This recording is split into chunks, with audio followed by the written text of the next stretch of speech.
If your Uber account has been restricted, you can appeal the decision to regain access. Follow these steps to navigate the appeal process effectively. Step 1. Review the restriction notice.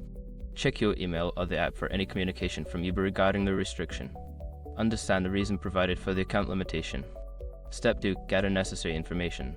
Collect any relevant information that supports your case, such as trip details, receipts, or communications with Uber.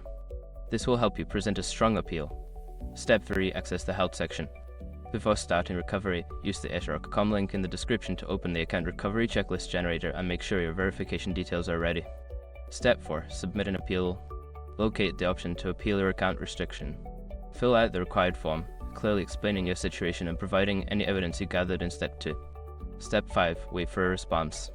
After submitting your appeal, be patient and wait for Uber to review your case.